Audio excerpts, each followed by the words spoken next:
Welcome back to the show. I'm chatting with Babba Rivera today. She is the founder of Ceremonia. And I just wanted to flag something really quickly. So, Baba and I had this conversation in 2021, and that means that Ceremonia has grown a lot since then. She's got new stockists, the release of new products, but everything that we talk about in this podcast is still super relevant, really valid, and I just know you guys are going to love it. Before we jump into the show, I've got a quick note from our sponsor.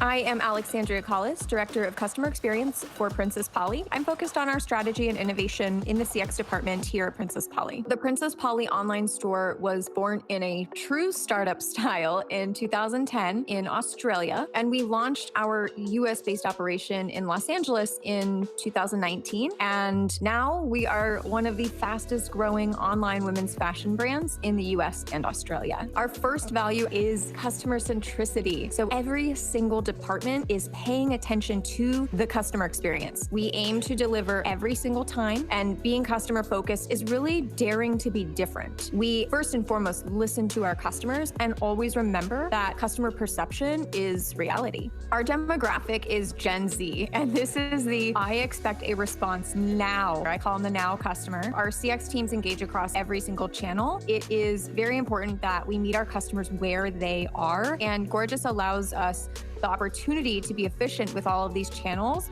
located in one place. We show up to work each and every day with one goal in mind, and that is to provide the best customer experience for our customers all over the globe. I have a quote, and I always tell our CX leaders that customer experience is the heart of an organization, and we pump the blood and deliver the oxygen to the vital organs in the business to help them thrive and grow stronger. So AI and tech have played a large piece in a lot of the decisions that we've made at Princess Polly over the last year and going forward that we will make when it comes to utilizing systems to their fullest optimization. I will share that late last year, for example, we migrated ticketing platforms from the very popular Zendesk to Gorgeous because it is the experience that we're focused on, the agent experience and the customer experience. If you're interested in learning more about Gorgeous, you can go to gorgeous.com and start a free trial today. You are now entering Female Founder World with your host, Jasmine Garnsworthy. Hey everyone, welcome back to the show. We have Babba Rivera on today. She's the founder of Latinx haircare brand Ceremonia and also a former partnerships lead at Uber. And Babba, you also used to run an agency. I remember your events so well. You used to host these beautiful branded influencer events, and I always really looked forward to them because they were so thoughtful, and you're just a masterful community builder. And I wanted to ask if that is a natural skill that you're just born with, or is it something that you've actively had to work at, and you can share some tips about how you've kind of developed that? I think that's such a good question, by the way. But I think I have always enjoyed human interactions. I am definitely an extrovert in the sense that I get energy from people, whereas for some people it actually takes energy to be around people. So I think that's an important factor in being a community builder, is that it doesn't feel like a sacrifice. It actually feels like exciting for me. And I think the other part of it is that I grew up as a immigrant kid who was different. I wasn't always invited to things. I wasn't always invited to the birthday parties. I didn't always have a seat at the table. So I think that has also shaped my desire to, create a new table where people like me can be. And I also, because I didn't take for granted being invited, I had to become the host myself in order to be in the context that I wanted to be in, if that makes sense. I didn't have the luxury of just like having access to all the things. I had to create those settings and invite the people that I wanted to be around. And I think because I know what it feels like to not feel welcomed, it's been very important to me to have sort of inclusivity in mind, just by default, before that was even a buzzword. Oh, yeah. I mean, that is so, now that you say that story, it's so evident in all of the work that you do. And it leads us really nicely into chatting about your hair care brand, Ceremonia. And I was doing a little research before we had this chat and read that you came up with this idea while you were traveling for Fashion Month. Can you kind of talk folks through how this idea for Ceremonia came about and what you were seeing happening in the market that made you think there was space. Yeah, exactly. So, I mean, I think in many ways, everything that I have done in my life has sort of like just, been a building block in this journey of mine that is Ceremonia. But when traveling for Fashion Month, I think it became very evident to me how this sort of like world of like fashion and beauty is so exclusive, and oftentimes I found myself being the only Latina in the room, and I didn't think about that as much growing up because I was so busy just trying to fit in. And then as you become an adult, you become more comfortable in your own skin. And I started to just pay attention to where are the people like me? Like, how come that I'm always the only one in these settings? And I think that was a catalyst for me where it just instilled, I think, the first seed for what would later on become Ceremonia. And it was this desire to reclaim my Latin heritage and uh, feel proud of my Latinidad, which I haven't always carried with pride throughout my upbringing because of the stereotypical viewpoint of what it means to be Latinx. I never felt like being Latina was a door opener, whereas being Swedish actually was a door opener. People would be like, oh, yeah, Swedish design. Like, Swedes are great at design and fashion and technology. But if I say that I'm Latina, like, people be like, oh, yeah, I know how to say una cerveza, por favor, because I went on this vacation. Or like, oh, yeah, my cleaning lady is Latin. Or, it was never like associated with business success.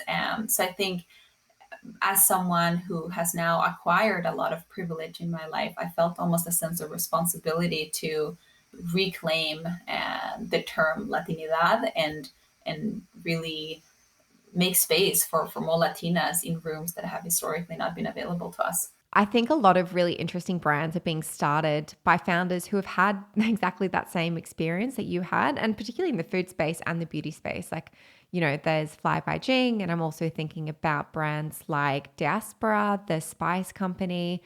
But what am really interested to understand is like, how did you get from this understanding of, I don't know, maybe a customer that needed to be served differently to what the product looked like that you wanted to create for them? Yeah, so it's interesting because I feel like most people start with like a product, like, oh, I want to create this one thing, and then they go and try to find customers. I actually started with sort of like the person before the product. Like, before I even knew it was going to be a hair care brand, I just knew it was going to be a brand that existed to celebrate the richness of the Latin culture. And I also felt very strongly that in order to do that and have a global impact and truly an impact beyond the Latinx community, we needed to create a brand that had a global appeal and that would serve not only the Latinx community, but actually beyond that. Because I really think that we're able to change stereotypes if we are able to have an impact beyond the niched community. And what I was worried about was that a lot of the brands in the sort of like Latin narrative were very niche, and it was very often created by Latinas for Latinas, and they were only talking, within their own echo chamber. I wanted to bring the conversation around the richness of the Latin culture to the main stage. So in order to do that, I needed to create a brand that had more of a global appeal. But before I even got into product development, I actually did a lot of research, and I sort of went pretty business school about it, in the sense that I actually put my first personal check of $20,000 that I had made during my time with the agency. I put part of those profits into just pure research. And I worked with a consumer insights agency, and basically they helped me to really map out the beauty industry in the United States.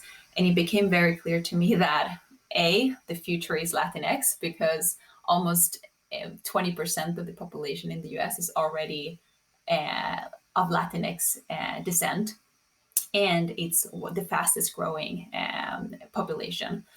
And second, Latinas actually spend the most on beauty. And when it comes to hair care, we are spending almost 50% more on hair care products than non-Hispanics.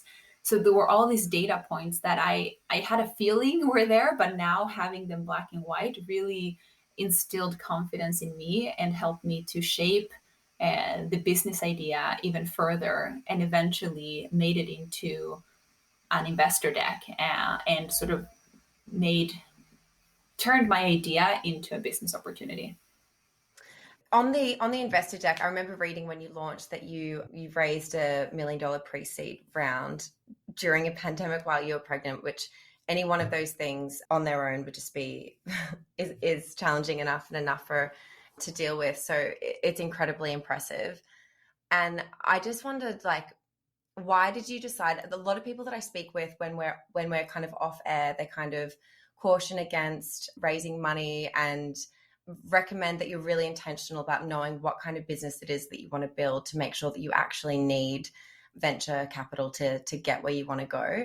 What is it that made you think, okay, to build the business I want to build, I need to go out and raise from institutional investors?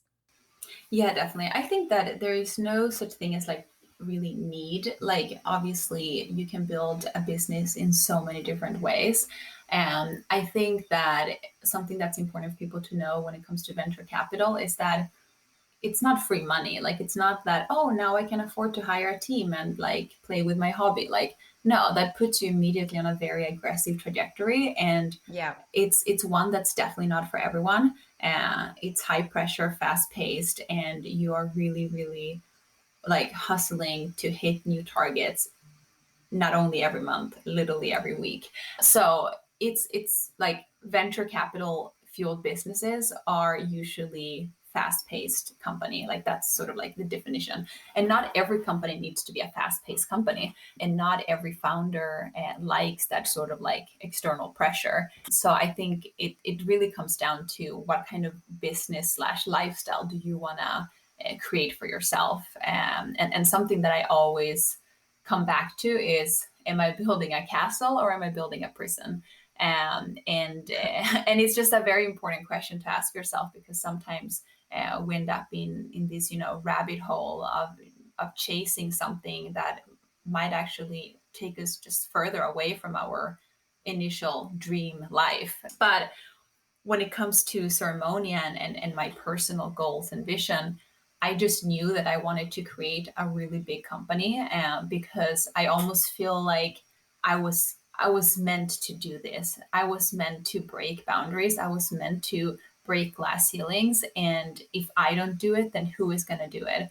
I have so much I've had so much luck in my career, and I feel so immensely grateful for the glass ceilings that I've been able to break, and the opportunities that I've been given throughout my career working for unicorn businesses such as Uber and Away, running my own agency. I have a very unique background and experience.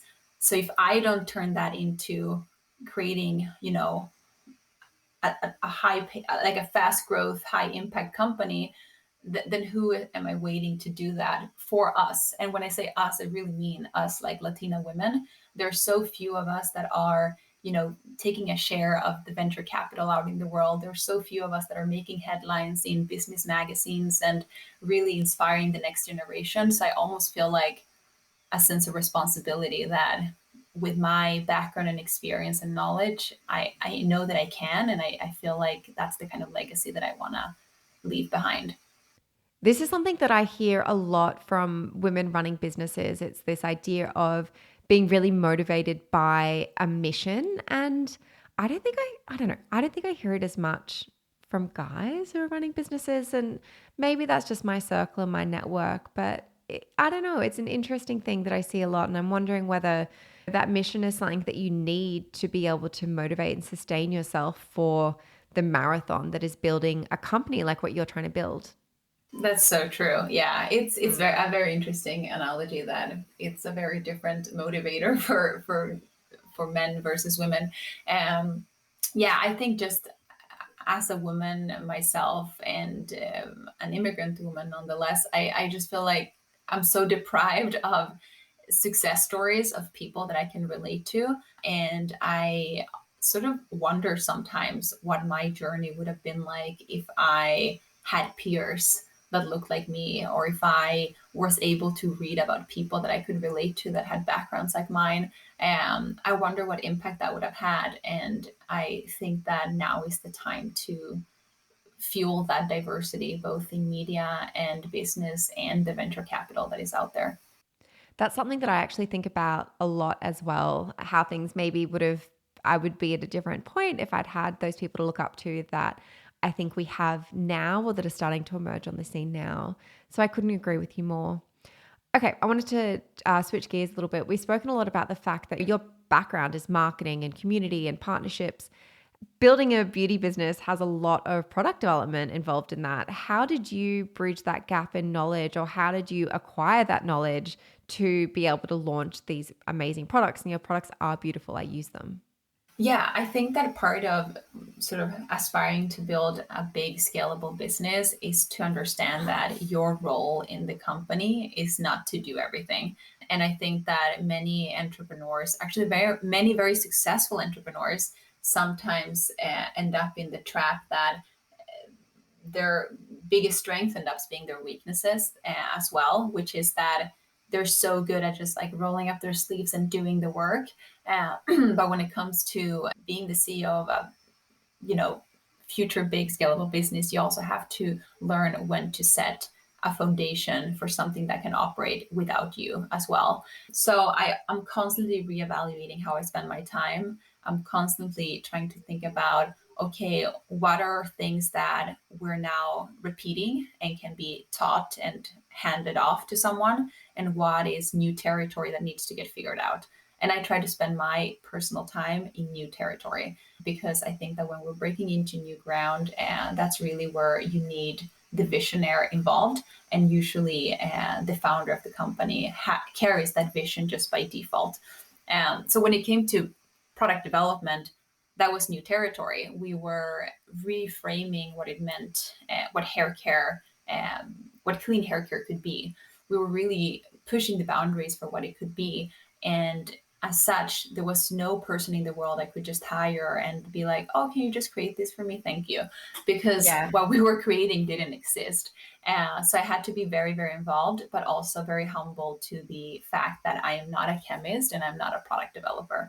And I was very, very happy when I met our product developer and later on our chemist, who have just been incredible partners in bringing experience and expertise, but also being curious enough to, listen to someone like me and sort of take my ideas and vision and work with it, and allowing themselves to get pushed to their limits in their creativity by someone like me. And I think there is that combination that's so exciting when you're entering new ground, is to have really knowledgeable people from different backgrounds that respect each other and really are there to create together.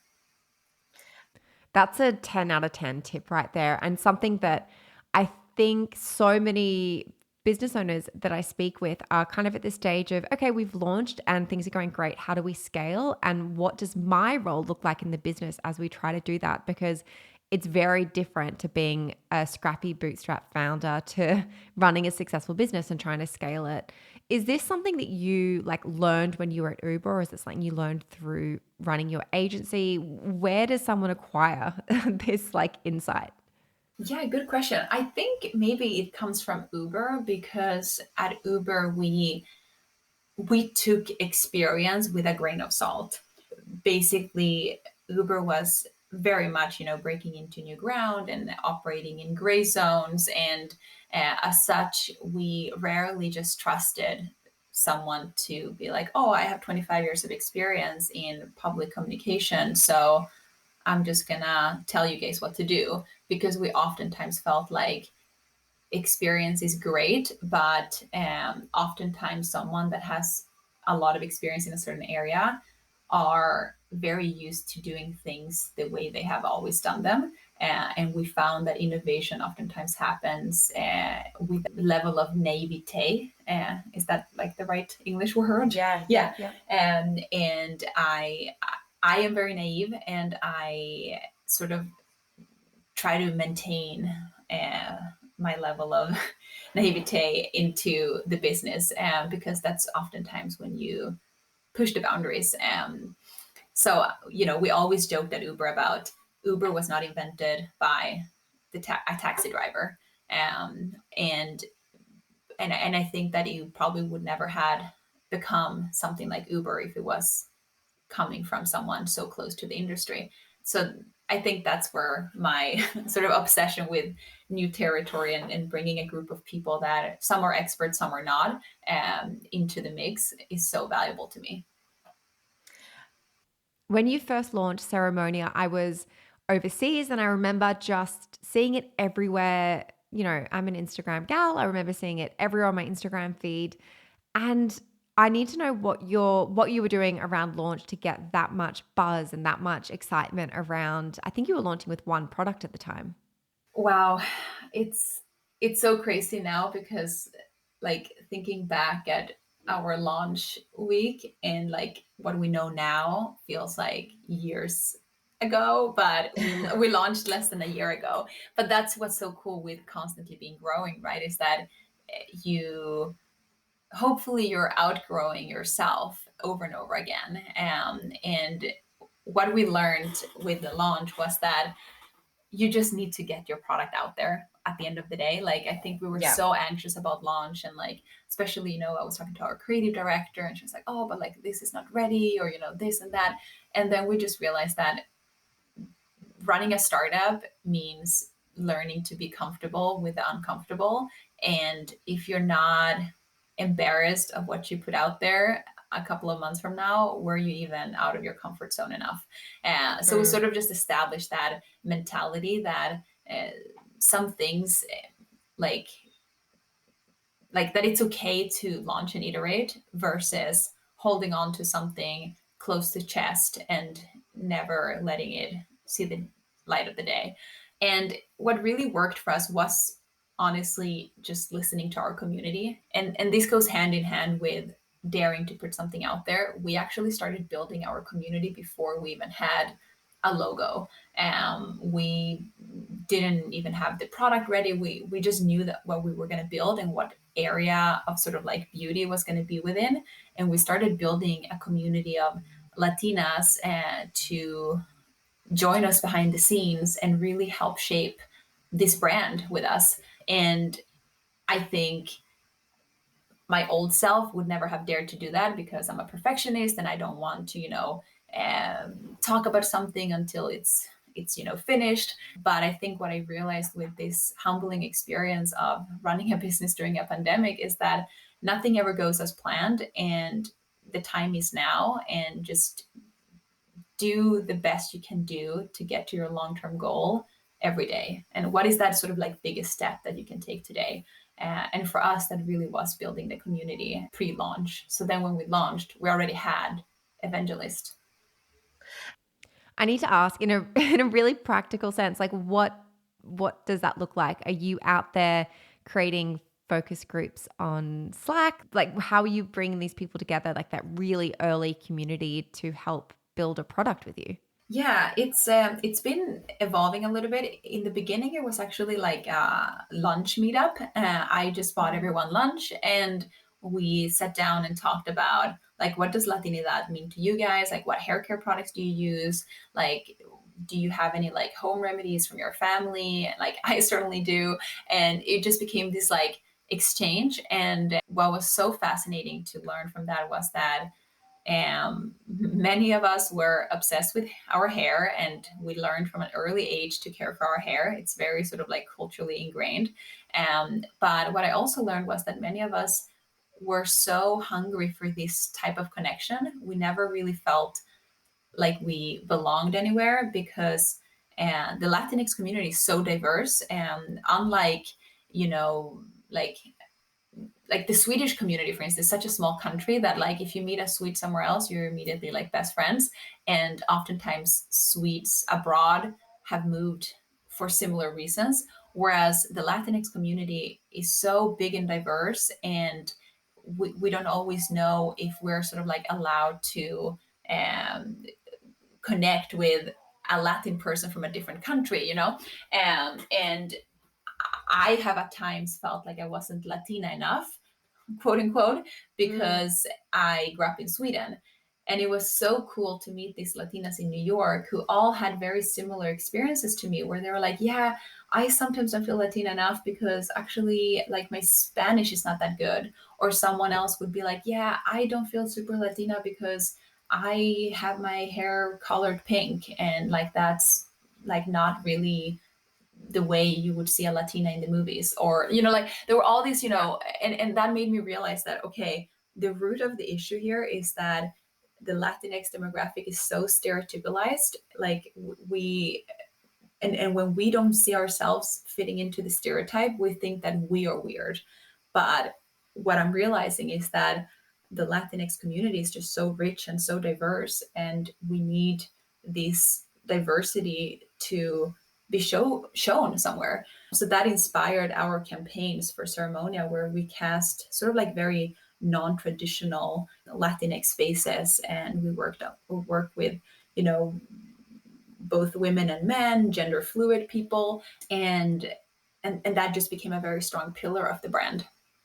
I noticed that when you launched, you just had the one product, and now you have a really big, robust line of hair care products. And I'm wondering, was that, an intentional decision to kind of create a hero product? Were you trying to get something to market as quickly as possible and then learn from that launch experience? What was the thinking behind launching with that one product? Yeah, so we actually had like almost like a full ceremonial ritual in the works already, like from the start. Not every formula is completed at the same time. Like we nailed the aceite de mosca faster than we nailed the shampoo and conditioner, for instance. And then the other part, and this is more like business strategy talk, but I just felt like most startups launch with a full ritual. Like, let's say a skincare brand. They're like, here's the cleanser, the moisturizer, and the like day cream and night cream or whatever. Like, here's the whole ritual. And I don't know about you, but for me, if I've never heard of a brand before, I've never seen it, there are zero testimonials. I'm not gonna just like stop everything I know about skincare and just immerse myself fully in this new brand. Like I don't trust new brands enough to just completely embark on their full ritual. And I think the same is true for hair. So I figured that what if we launch with a more unique product like the aceite de mosca, which is a scalp remedy oil, which is also just extremely powerful. Like even after one try, you will see results. And then we can have that be sort of like the buzz creator. It's something that's very press worthy. It has a ritual to it. You apply it directly on your scalp. It's easy to apply and put on Instagram. It's also very tied to the Latin community because it's derived from the Dominican Republic. So what if we launch with this scalp remedy oil, aceite de mosca? We let people use it, love it, and then come and ask for more. And that's when we introduce more products. So that was sort of like a business strategy. And in addition to that, we also realized that most people didn't have a scalp health ritual already. So the aceite de mosca became this very sort of like attainable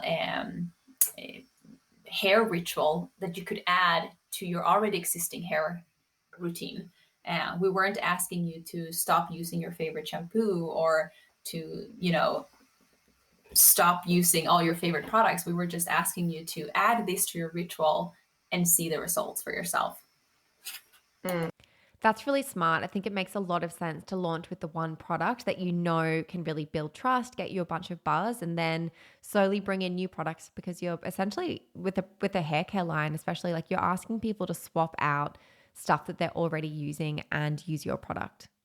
And then the second product for us was the scalp massager, which was sort of like a follow-up product to the aceite de mosca. So the perfect scalp ritual is to apply the oil on your scalp, and then you massage it in with this handheld massager tool that we launched, and we introduced them as a kit. It's called the Scalp Power Duo, and to this day, it's our best-selling duo because it's the perfect entry point to the brand.